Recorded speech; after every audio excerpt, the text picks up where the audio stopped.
Dubai में property, ये सुनते ही दिमाग में क्या आता है? बड़े बड़े फिल्मी सितारे, अरबपति, है ना।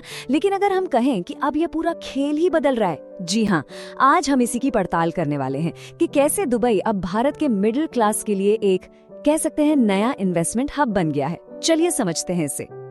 हाँ, ये सुनने में थोड़ा अजीब लग सकता है, दुबई और मिडिल क्लास।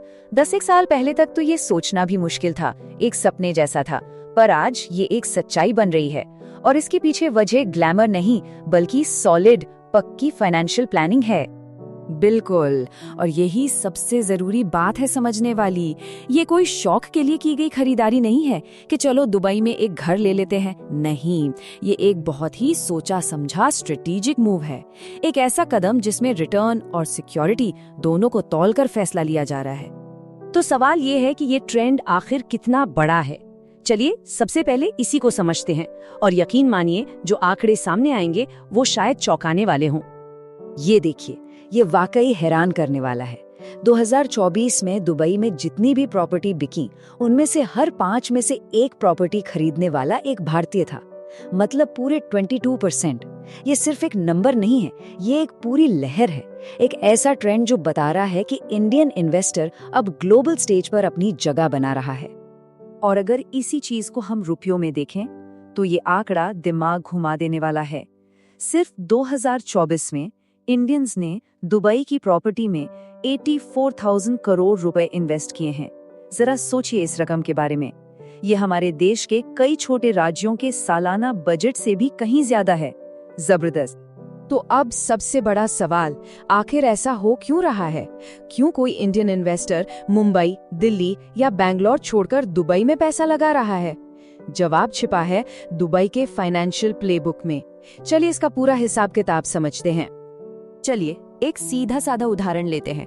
मान लीजिए कि किसी के पास इन्वेस्ट करने के लिए 2 करोड़ रुपए हैं।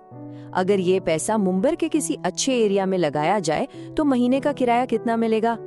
शायद 50-60 हजार रुपए। ठीक, अब इसी 2 करोड़ को दुबई में इन्वेस्ट करें तो वहां पर आराम से 1 लाख या उससे भी ज्यादा का किराया बन सकता है, और वो भी तब जब वहां इंटरेस्ट रेट्स भी कम हैं। और ये चार्ट देखिए, ये पूरी कहानी को और भी साफ कर देता है। एक तरफ है इंडिया, जहां रेंटल यील्ड मतलब किराए से होने वाली कमाई 3 से 5% के बीच रहती है, और दूसरी तरफ है दुबई, जहां यही यील्ड 5 से 11% तक चली जाती है। मतलब सीधा सीधा डबल, और कई बार तो उससे भी ज्यादा। लेकिन रुकिए, कहानी सिर्फ रेंटल यील्ड की नहीं है। दुबई में एक और जबरदस्त फायदा है। वहां रेंट से होने वाली इनकम पर 0 इनकम टैक्स है। बिल्कुल 0। और इतना ही नहीं, जब प्रॉपर्टी बेचेंगे तो उस पर जो भी मुनाफा होगा उस पर भी कोई कैपिटल गेन्स टैक्स नहीं। मतलब सारा का सारा प्रॉफिट अपना। और तो और, जहां इंडिया के शहरों में 6-7% तक की भारी स्टैम्प ड्यूटी लगती है, वहीं दुबई में सिर्फ एक बार 4% की रजिस्ट्रेशन फीस देनी होती है। तो जब ये सारे टैक्स बेनिफिट्स जुड़ते हैं ना, तो रिटर्न अपने आप कहीं ज्यादा हो जाता है। तो ये तो साफ है कि पैसा एक बहुत बड़ी वजह है। लेकिन दुबई की कहानी में सिर्फ हिसाब किताब ही नहीं है, कुछ और भी फायदे हैं जो इस पूरी डील को और भी ज्यादा आकर्षक बनाते हैं। चलिए उन पर भी एक नजर डालते हैं। और इसमें सबसे बड़ा अट्रैक्शन है गोल्डन वीजा। देखिए, ये सिर्फ एक वीजा नहीं है, ये एक तरह का प्लान बी है। सोचिए, सिर्फ एक प्रॉपर्टी खरीदने पर पूरे परिवार को वहां लंबे समय तक रहने, काम करने, बच्चों को पढ़ाने की आजादी मिल जाती है। तो ये सिर्फ एक इन्वेस्टमेंट नहीं रहा, ये फ्यूचर के लिए एक ऑप्शन भी बन गया। एक और बड़ी मजेदार स्ट्रेटेजी है जिसे कहते हैं ऑफ प्लान फ्लिप। ये कैसे काम करती है, समझिए। मान लीजिए एक अंडर कंस्ट्रक्शन फ्लैट 1 करोड़ का बुक किया और डाउन पेमेंट दी सिर्फ 40 लाख। अब 1-2 साल में फ्लैट पूरा होने से पहले ही उसकी मार्केट वैल्यू बढ़कर हो गई 1 करोड़ 20 लाख। कई बार डेवलपर खुद ऑफर देता है कि वो बुकिंग को 1.20 करोड़ में वापस खरीद लेगा। नतीजा क्या हुआ? 40 लाख के इन्वेस्टमेंट पर सीधे सीधे 20 लाख का प्रॉफिट, वो भी बिना पूरी पेमेंट किए या पोजेशन लिए। कमाल है ना? और शायद इन सबसे जरूरी बात, वहां का सिस्टम बहुत ट्रांसपेरेंट और सेफ है। सब कुछ डिजिटल है, पैसा एक सिक्योर एस्क्रो अकाउंट में रहता है, और कंस्ट्रक्शन टाइम पर पूरा हो इस पर सख्त नजर रखी जाती है। ये चीजें इन्वेस्टर को एक मानसिक शांति देती हैं। वो शांति जो इंडिया में प्रोजेक्ट्स की देरी की कहानियां सुनकर अक्सर गायब हो जाती है। लेकिन रुकिए, जाहिर है कहानी का एक दूसरा पहलू भी है। सब कुछ इतना सीधा और सुनहरा नहीं हो सकता है ना। हर चमकती चीज सोना नहीं होती। तो इस इन्वेस्टमेंट से जुड़े कुछ रिस्क और कुछ शर्तें भी हैं जिन्हें समझना बहुत बहुत जरूरी है। देखिए, इसका मतलब ये बिल्कुल नहीं है कि ये एक बुरा इन्वेस्टमेंट है।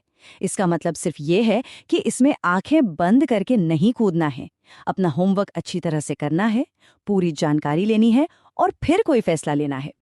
इंडियन इन्वेस्टर्स के लिए कुछ प्रैक्टिकल मुश्किलें भी हैं, जैसे LRS रूल्स के मुताबिक इंडिया से बाहर 1 साल में सिर्फ $2.5 लाख ही भेज सकते हैं। दूसरी बात, दुबई में भले ही टैक्स नहीं है, लेकिन वहां से हुई कमाई पर इंडिया में टैक्स देना पड़ सकता है। फिर वहां के सालाना सर्विस चार्जेस भी काफी ज्यादा होते हैं, जो प्रॉफिट को कम कर सकते हैं। और हाँ, क्योंकि दिरहम डॉलर से जुड़ा हुआ है, तो रुपये डॉलर का उतार चढ़ाव वाला रिस्क तो हमेशा ही रहता है। तो आखिर में ये पूरा ट्रेंड सिर्फ दुबई के प्रॉपर्टी मार्केट के बारे में नहीं है। नहीं, ये भारत की बदलती हुई आर्थिक तस्वीर के बारे में है।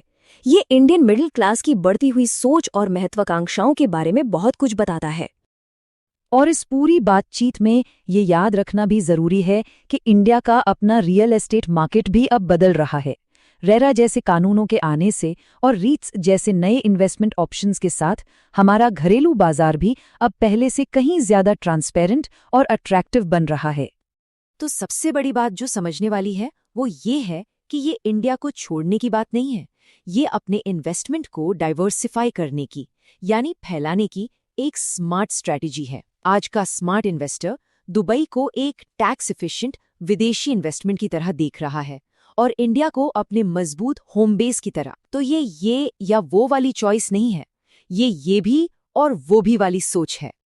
तो आखिर में एक बड़ा सवाल हमारे सामने है, क्या ये जो नया ट्रेंड हम देख रहे हैं, जहां भारत का मिडिल क्लास अब सिर्फ एक घरेलू नहीं बल्कि एक ग्लोबल इन्वेस्टर बन रहा है, क्या ये भारत की ग्लोबल इकोनॉमिक स्टोरी का अगला बड़ा चैप्टर है?